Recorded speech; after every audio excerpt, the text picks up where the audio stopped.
So one of my favorite movies of all time is The Neverending Story. One of the most popular imagery from that movie, of course, is the Ouroboros, or the Orin. Now, what does that symbolize? Well, some scholars symbolize that when you turn it on its side, it equals infinity. Throughout history, the Ouroboros is one of the most symbolic representations of time. Since that time, it has also been found in Chinese, Hindu, Greek, Persian, and even Mesoamerican artifacts. The Ouroboros was also predominantly featured in a language of mysticism of the Gnostics, Hermetic, and alchemists throughout late antiquity and the Middle Ages, which brings us to the story today. I'm Enygma, and if you've been enjoying the content so far, please make sure to hit that like and subscribe button, as well as the little bell to be notified when any new videos are coming out. Also, to continue the conversation, please join us on Facebook. I also stream on Tuesdays and Thursdays on Twitch, please see the link over here. And today we discover a little bit of the history of Jormungandr, the world-coiling serpent of Norse mythology. So please, stay a while, and listen.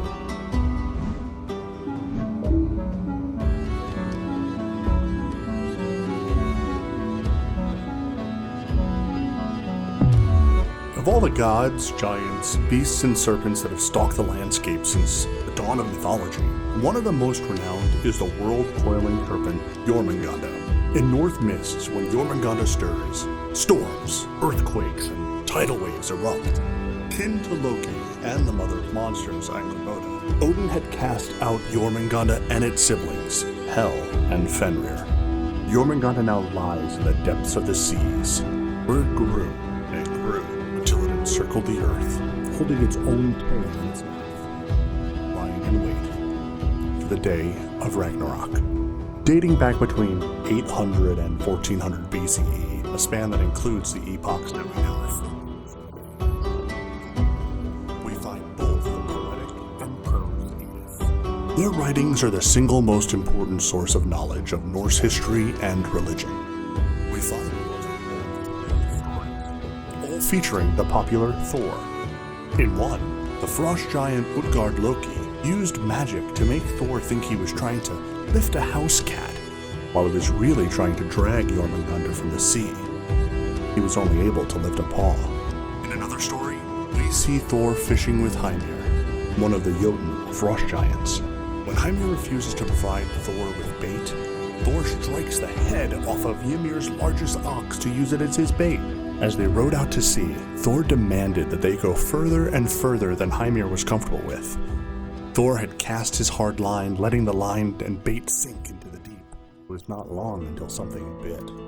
Thor had hooked the big one. Terrified, Hymir recoiled as Jormungandr rose out of the sea, its mouth dripping with blood and poisons.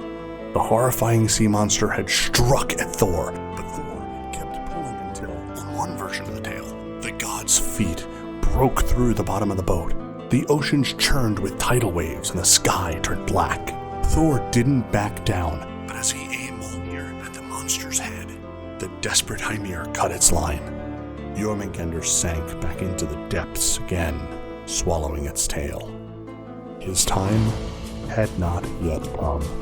It is said that when the serpent releases its tail and begins its attack, Ragnarok, the final days of the gods, will begin, which brings us to our last story. What happens during Ragnarok? In one of the Edict poems, and other sources all agree that Jormungandr is fated to fight Thor at the end of days. At Ragnarok, the greatest battle to ever be fought, Thor will hammer through hordes and hordes of giants until he's able to find the giant serpent. Thor, the son of Earth, will battle the Lord of the Seas. Thunder raining down, lightning as he brings Mjolnir down on the creature's head again and again. But Jormungandr is not only the biggest of the serpents, he's also the most poisonous. And as the battle comes to an end, Thor will kill Jormungandr, but Thor will take 9 steps before falling dead from the dragon's venom. So there you have it, the story of Jormungandr. I hope you've been enjoying the content so far. As I mentioned, please make sure you hit that like and subscribe button and hit that little bell to be notified when any new videos are coming out. This month we're going to be featuring more obscure mythos. Next week, we go over the Stoop, a German werewolf that sucks and feeds on your fears.